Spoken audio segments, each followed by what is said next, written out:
Facilities that make this program possible are provided by the City of Highland Park. Programs are produced independently by members of the community. The City of Highland Park is not affiliated with the following program or the producers of public access programming and is not responsible for the content. The following program does not reflect the opinions of the City of Highland Park.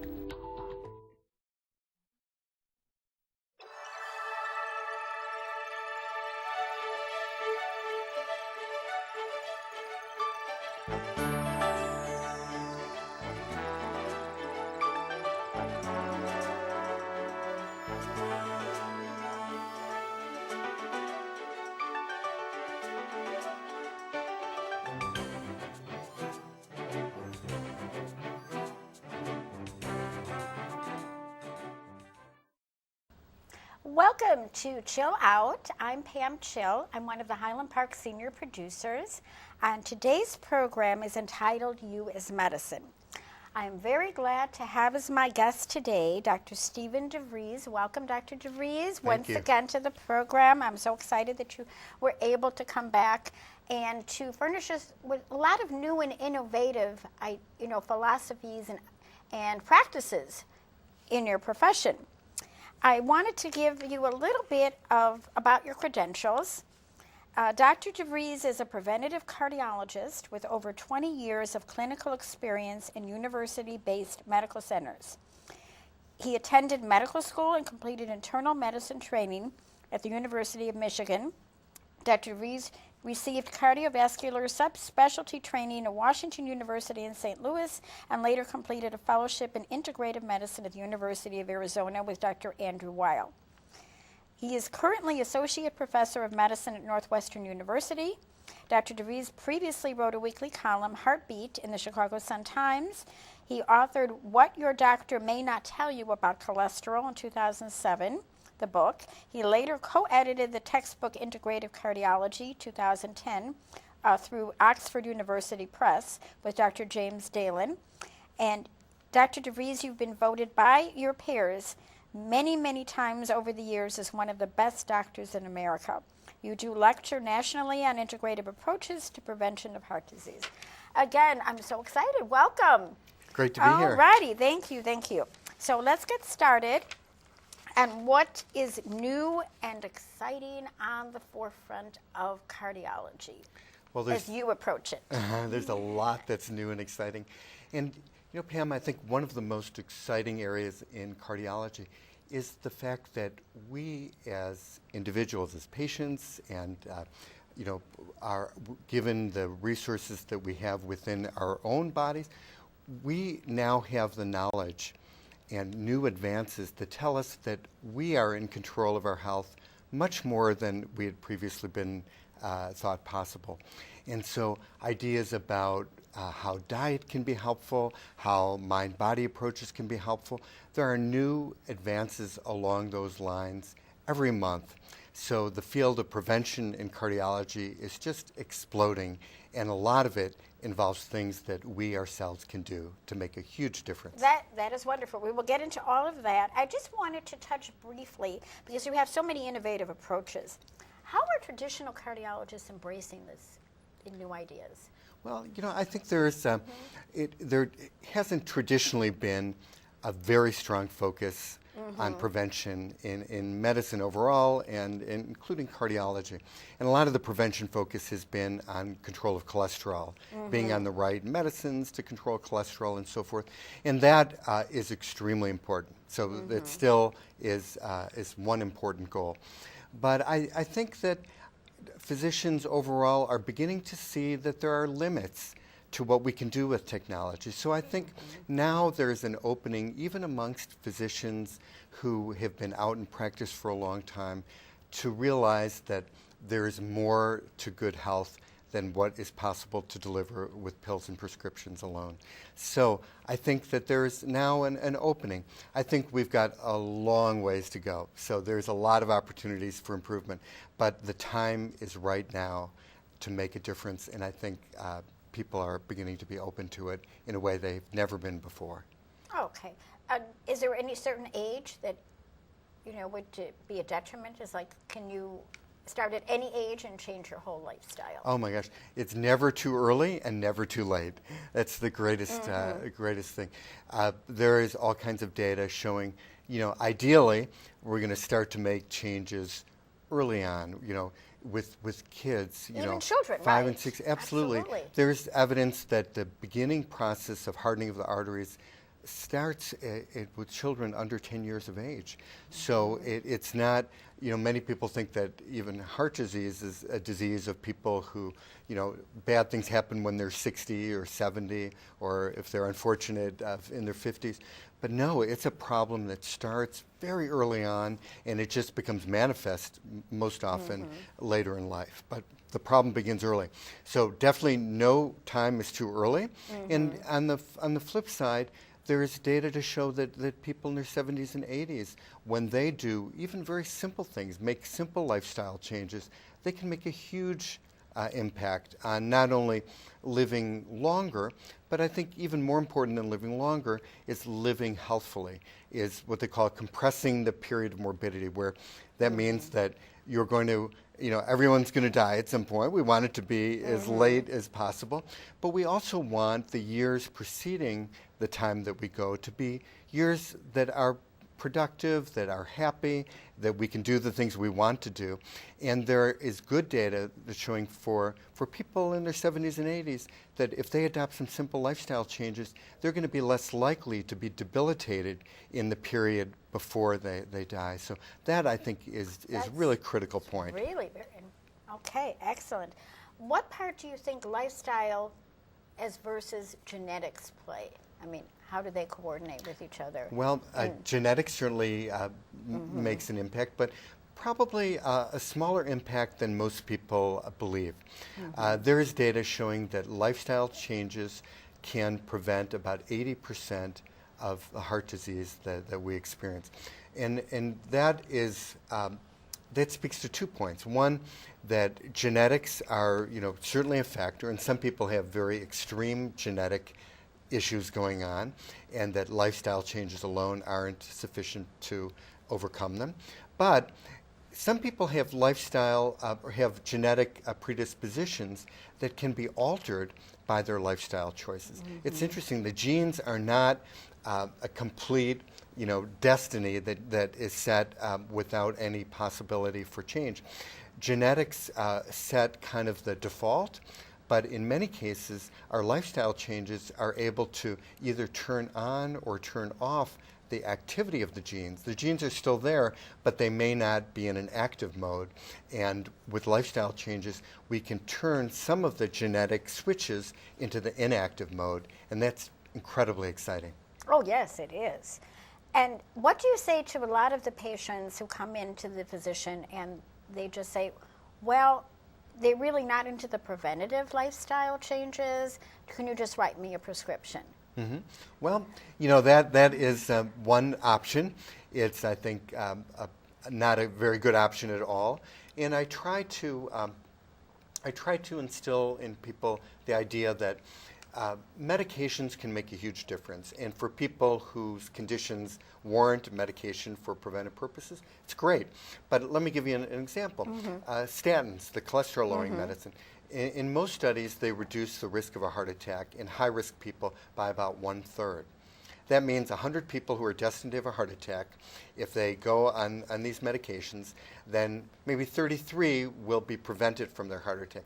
But that means 67 who were destined to have the heart attack are still going to go on to have the heart attack even though they're taking the medicine. So I tell people, if you're satisfied with a partial job like that, I think that's a bad decision, but we can go with it. But I try to educate them about the idea that it isn't hard to make some changes that can be very impactful. And that's a fallacy a lot of people have. They say, listen, I don't want to do those things. They're too hard. I don't want to change the way I eat, or I don't want to start exercising. And a lot of people think when it comes, say, for exercise, that they've got to join a health club and, get new workout equipment and really, work out for an hour a day to make a difference. But no, just half an hour of walking every day can make a world of difference. Actually, the data is strongest for benefit from people who are previously sedentary to beginning just a little bit of physical activity. So the idea that you've got to like turn your world around to make a difference is completely wrong. So I really try to encourage people to not rely solely on the medications. They're wonderful, and why not take advantage of the benefits for people who really need them? But my preference is really to work on lifestyle first, and then work to add medicines to layer on top of that if they're needed. But why start with medicine? It doesn't make any sense because there's side effects, there's cost, Absolutely. and usually there's no additional kind of side benefit. If you talk about dietary changes and exercise, you know, that they have primary benefits. Maybe you're trying to reduce the risk of a heart attack or lower blood pressure or whatever, but they also have other benefits. They give you more energy, they'll increase your bone strength and all those other things. Oxygen intake. Absolutely. So the side effects, if you will, for lifestyle changes are all positive. The side effects for medication are typically not so positive. Absolutely. So let's talk a little bit about food, diet, caloric intake. How does that all play a role in all of this? Yeah, well, all of those things matter. And, you know, there's a lot of emphasis on weight management, and that's obviously really important. But I think I found the greatest success, and I think most people, you know, are attracted to a more positive message instead of focusing on the things not to eat, and which is a worthy discussion. But I think for most people, I think it's preferable to focus on things that that they like to eat that are healthful, and to focus on adding more healthful items. And if you fill up with healthful items, you have less room for the junk food that previously would fill up most of people's diet. Absolutely. So the things that are really important are things like vegetables, dark green leafy vegetables, colorful vegetables. Those are all, you know, incredibly important. Fruit, whole grains as opposed to refined. And most people, when they eat grains, they're eating maybe not white bread, but possibly white bread, or they're eating, you know, submarine sandwich bread, or they're eating, you know, cakes and donuts and things like that, all with refined grains that just make your blood sugar soar and increase your risk not only of heart disease, but of diabetes. So we're talking about fruit, vegetables, whole grains, and we're talking about cutting out a lot of the refined sugar, the sugar-sweetened beverages. They're, you know, liquid calories, which have no nutritional value, and really account for a lot of the obesity and cardiovascular risk. So the bottom line is, it doesn't take, you know, huge changes along those lines to make a big difference. Small changes make a difference. Obviously, the more you do up to a point, the more benefit you get, but you can get benefit from doing very little that is different from what most people are already involved with. So what kind of eating should you do? Let's just say a typical breakfast, lunch, dinner, if you could just elaborate on it, that would be a beneficial lifestyle change diet for somebody, you know, starting out or to maintain. Yeah. Yeah. So an example, you know, there's no magic food that needs Maybe to like be oatmeal in the morning? Yeah. With So in the that? morning, I would say in the winter, a lot of people like something warm. So oatmeal would be great. It could be maybe with walnuts or with fruit on top, blueberries or other berries on top would be great. In the summer, you know, if you are someone who is okay with dairy and eats dairy, Greek yogurt would be great with fruit or nuts, same thing. And then for lunch and dinner, I really encourage people to have some sort of vegetable always. And an easy way to do that is with a salad. But the salad is not iceberg lettuce with croutons and Thousand Island dressing. That's not the kind of salad. But the kind of salad is with either kale or spinach, and then a whole variety of colorful vegetables to go with it. So that would be a great either as a whole entree for lunch, and you could add to it some protein. It could be chicken or salmon or beans. For vegan, it could be beans, which would be great, be totally healthy. So some combination like that. And for dinner, you know, some sort of healthy protein. It could be vegetarian. Again, it could be a stir fry with tofu, beans, and rice. It could be with salmon, sautéed salmon. We're going back to the rice. Is brown Yeah. rice or black rice better than white rice? Yes. Okay. Yes, yeah, brown rice in particular. And brown rice, the difference is brown rice has got the fiber and also some phytonutrients that white rice is largely devoid of. White rice is generally just the carbohydrate itself, the starch, and so it's just really pure starch. But small amounts, even brown rice in large amounts can raise blood sugar quite a bit. So it's all in portion control too, and that's one thing a lot of people don't recognize, that even healthy whole grains, if eaten too much of, can be not only a high caloric intake but also make blood sugar rise. So those are the kinds of foods, and basically people wonder, like, how do you start that kind of program? And one thing is eating out a lot makes it difficult. It's hard because usually when you go out to eat, there's a lot of sauces, there's a lot of butter that increases not only the unhealthy fat content but caloric content. So going out to eat makes things harder. The more you eat at home, generally the better off you are. And Well, you have control of what you're putting in absolutely. And when you go shopping, they say, which is great advice, that half your plate should be vegetables or fruit. But one of the things that makes that hard to do is if you don't shop half of your shopping cart to be vegetables and fruit, it's going to be hard to get your dinner or lunch plate to be half vegetables and fruit.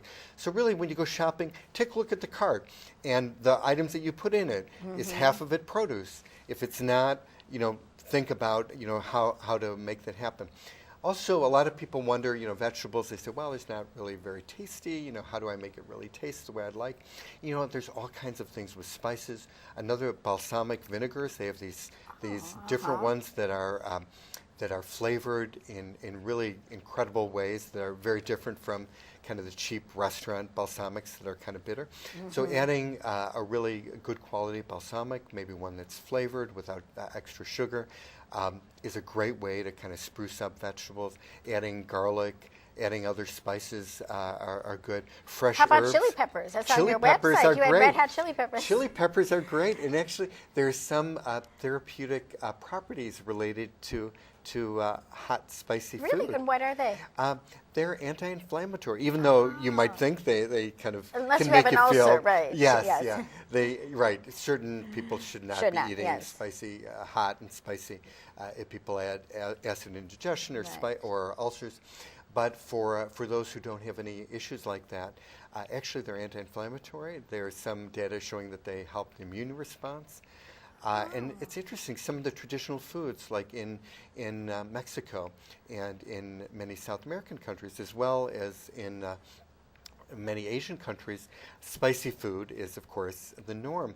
And one might think that it's just become spicy over time because cultures maybe they build have up a just evolved. tolerance to it. Well, not only that built it? up a tolerance, Okay. but there might have been some adaptive health benefit that led to groups that ate that way with spicy foods to actually, have better survival and to live longer. So there are all kinds of very interesting combinations. In India, for instance, turmeric is a commonly consumed food, often in curry. And turmeric is one of the most potent anti-inflammatory spices that exist. Actually, there's some data, although it's controversial, but some data showing that it may be helpful to prevent the progression of Alzheimer's disease, which is really fascinating. So there needs to be more work along those lines. But what's for sure is that turmeric is strongly anti-inflammatory. But what's interesting is that turmeric is not very easily absorbed by the body. So what helps the absorption of turmeric? By many-fold over black pepper. There's an ingredient, piperin, in black pepper that increases the ability of the body to absorb the turmeric. And so what is curry made of typically? Curry is made of turmeric and black pepper. So one could think maybe that's just an accident. People just happen to like that combination. Or it could be that combination, that groups that use that combination had a particularly potent anti-inflammatory effect and perhaps a health advantage. So it's a fascinating idea to think about the logic of how some of these food combinations came to be and whether or not civilizations that adopted them actually lived better and lived longer, and therefore they survived to this day for that reason. Very interesting. I hope viewers are taking notes. This is when they do their shopping. Any thoughts on organic versus non-organic or gluten-free? Yeah. So organic versus non-organic, there's a lot of misconception about it. And some people think that the only reason to do organic is because it's more nutritional. There's higher the nutrient pesticides. counts. Right. Well, I mean that's another Yes. that's another issue, and that to me is the biggest issue. But organic is not necessarily more nutrient dense. There have been studies showing conflicting results, but I would say when you put them all together, there's not a strong case to be made that organic is more nutrient rich. However, there's a very strong case to be made that organic is obviously far lower concentration of pesticides, which have the potential to be very concerning. And as a matter of fact, it's an experiment. We don't really know the outcomes of intake of these pesticides over time.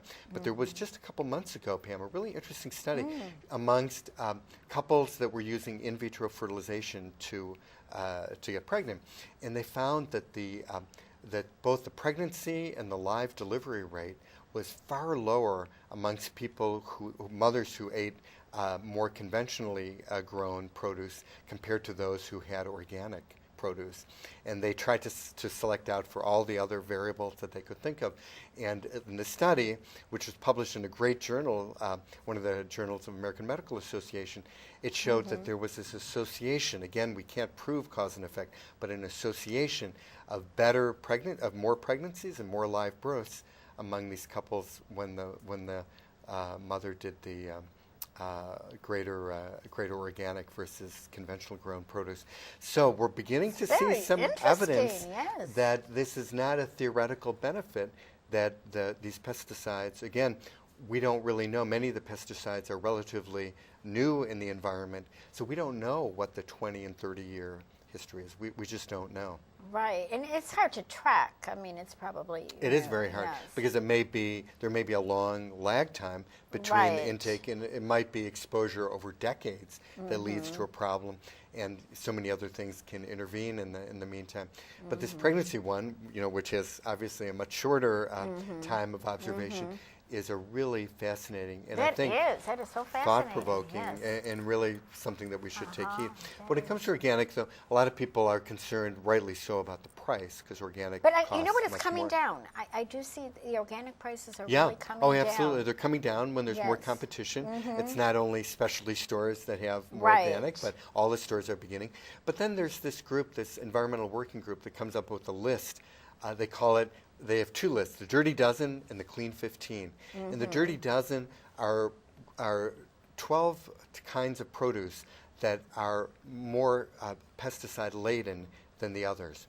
So if your budget is limited and you want to consider buying organic, but you want to be selective about which organic you buy, what you might want to do is buy organic for the items on this Dirty Dozen list. And if you just go, you can Google the Environmental Working Group and Dirty Dozen, and you'll see this list. They also have another list, the Clean 15, and there are 15 types of produce that tend to have the lowest residue of pesticides. And for them, again, if you're going to make decisions about what to get organic, you might decide not to get organic for those Clean 15s. Very, very interesting. What do you think about, while we're on the subject, GMOs? Yeah. GMO, again, it's an experiment. We really don't know the outcome. It's hard to imagine that genetically modified will lead to safer produce, but we really don't know. I would say that in the time of uncertainty, it makes sense to me to think about as much as possible, to think about choosing and preferring the non-GMO. Right. But I have to say that the evidence still is being collected. It's an experiment, and we don't know and they have what to the label outcome. it. Isn't it by law that they do have to label it? Well, but there are ways that they can get around around it. Yeah, absolutely. Yeah, there is a stricter requirement for labeling that was just introduced, but there's still, it's not a perfect labeling system, that's for sure. Okay. The other thing that I did want to talk about was exercise. Yes. So I know we touched briefly on it, but so where does someone start? And we talked about even a half hour. What would be the most beneficial, and how which routes should someone take for the prevention of heart disease? Again, the physical activity, I like to call it physical activity as opposed to exercise, because when people think about exercise, Pam, they again think about something really that they have to turn their life around, and something expensive, and something they've got to join somewhere, and they make kind of a big to-do about it. So physical activity, and again, the thing that's best to do is the thing you like to do, because that's the thing you'll likely continue doing. But some examples of some types that have been shown to be beneficial. Again, the greatest increment of benefit is between the people who are previously sedentary to those who just begin even a small amount of exercise. So if you're pretty much someone who really doesn't get up and do much, kind of more homebound, that you can make the biggest impact by just going from being sedentary to taking even a short walk every day. So, walking definitely counts. You don't need to break a sweat to do it. Even at That was a misconception about you have to get your heart rate going so much. Completely. Now, Yes. if you want to increase your endurance, you want to be able to do more and more. Maybe you're planning for a trip, or you just in general want to be able to have more endurance than you did before, then it's helpful to get your heart rate up a little bit more. But if you're looking for mobility, if you're looking for help in the prevention of certain really concerning chronic diseases, like diseases of blood vessels and diabetes and high blood pressure, walking is great at a moderate pace. So terrific exercise to start out with people is just half an hour a day. And if you can't do half an hour a day, 10 minutes a day. And if you can do 10 minutes, but only 10 at a time, if you can do 10 minutes 2 or 3 times a day, breaking up 30 minutes into 2 or 3 sessions has also been shown to be very beneficial. And then beyond that, your resistance training is really helpful.